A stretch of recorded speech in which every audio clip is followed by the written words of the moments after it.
Hello everyone! Ngayong araw ay gagawa ako ng mango ice candy. So ito yung ating mga ingredients. Isang buong hinog na mango. Tapos isang ganito, condensed creamer mango na Jersey brand. Tapos meron tayong isang mango na tang. And meron tayong pure cornstarch. Ayan. Tapos kakailanganin din natin ng water. Susundan nyo na lang kasi nga mayroon tayong measurement mamaya. Start na tayong gumawa ng mango ice candy. So, kakailanganin natin ng 6 cups ng water.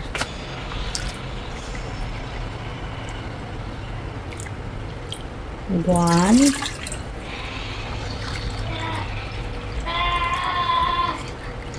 Two.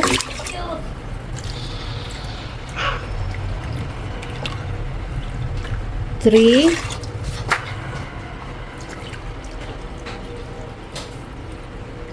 4,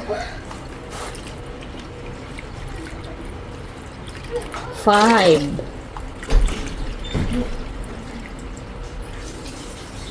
6. Tapos need tayo ng 3/4 cups of cornstarch. So ito na yung ating cornstarch.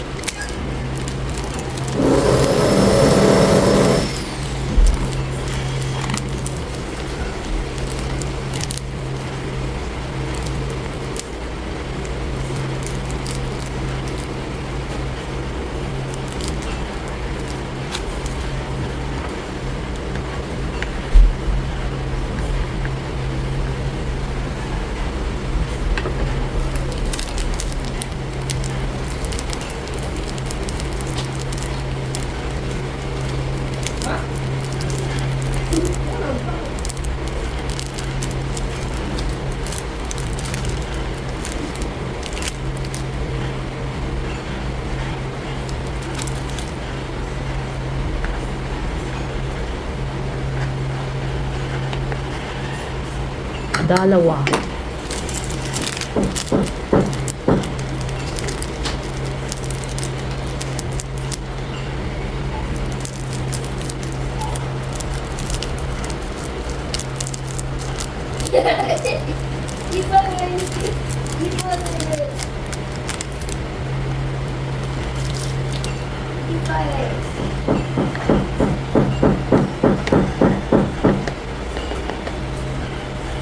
Tatlo. So, ito na yung 3/4 na cups of cornstarch. Tapos, dilute natin sa water din na 3/4.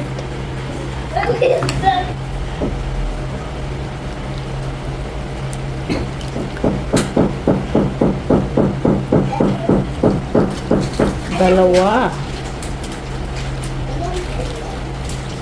Tatlo. Mix lang natin siya ng maigi.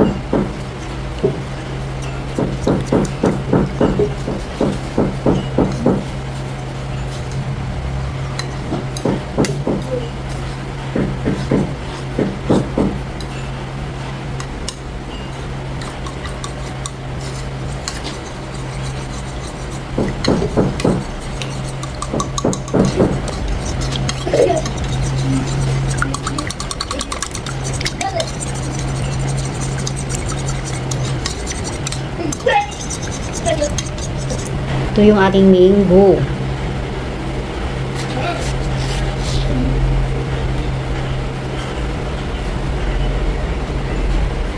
So, i-blend lang natin tong ating mangga para pino siya.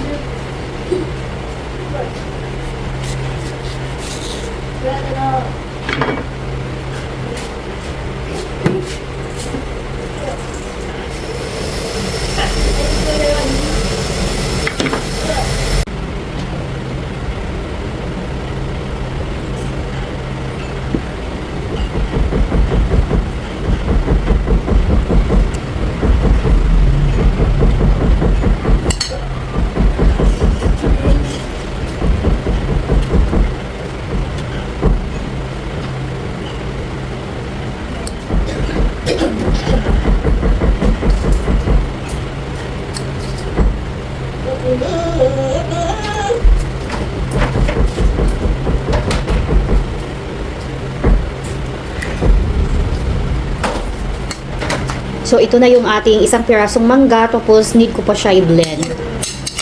Ayan, blend muna natin yung ating mango. Next natin ay i-blend muna natin itong ating mango. Nag-iisang mango. So, ito na siya. Lagyan natin dito.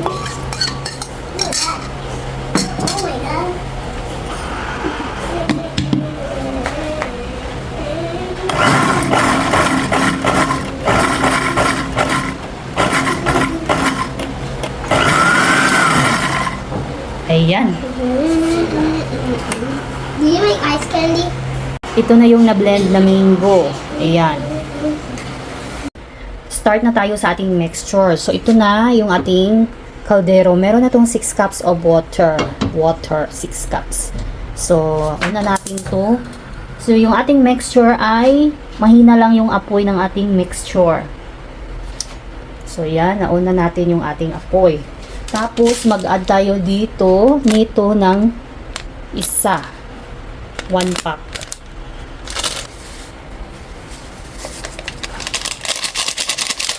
Ayan, nadagdag na natin.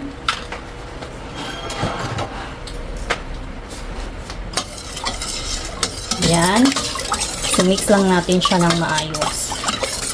So, ito na yung 6 cups natin na tubig.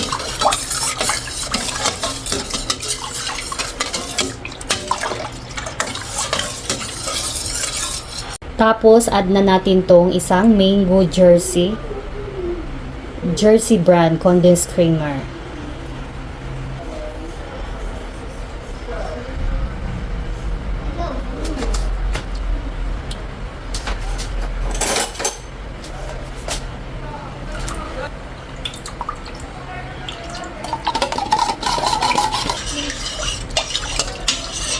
Continue mixing tayo.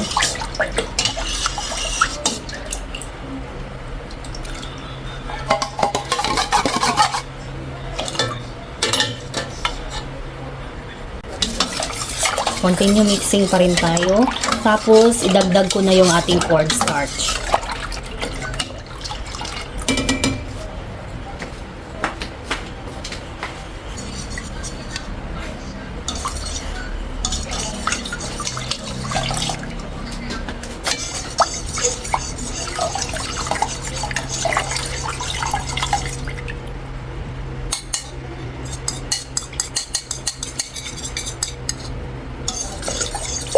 Ayan, continue lang sa paghalo.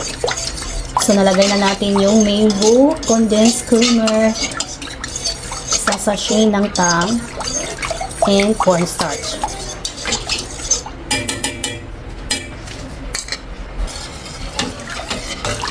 So, hindi na ako mag-add ng sugar kasi matamis na yung ating tang. Tapos, itong ating condensed na mango, mas matamis na rin. So, no sugar na tayo. Tapos yung panghuli is yung ating mango, fresh mango. So pwede lang to, hindi na kayo gagamit ng fresh mango since gumamit tayo ng mango na condensed creamer. So optional lang po ang paggamit ng fresh na mango. Pero mas masarap talaga kapag meron yung fresh na mango. Either isa or dalawa yung fresh na mango yung salin natin sa ingredients para mas masarap yung ating ice candy. So, ito na yung kanyang mixture. Dagdag ko na yung ating mango. So, ito na yung ating fresh mango. So, mix na natin. Mas masarap to kasi may fresh mango tayo. Ayan. So, ito na siya. Nailagay na natin yung ating ingredients. Ito na po yung ating ice candy na mango. Mango ice candy. So, ngayon tikman ko siya kung ano na yung kanyang lasa. Para matry natin kung ano na nga ba.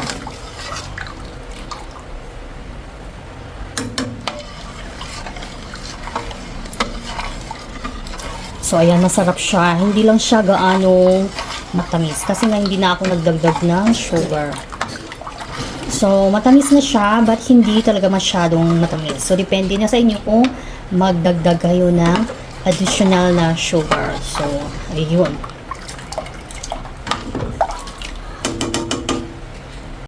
Okay na yung ating mixtures. ng ating ice candy. So, sit aside lang natin, antayin lang natin siya na hindi na siya mainit. Tapos, ayun, pwede na natin siyang ipack doon sa ating plastic pang ice candy wrapper.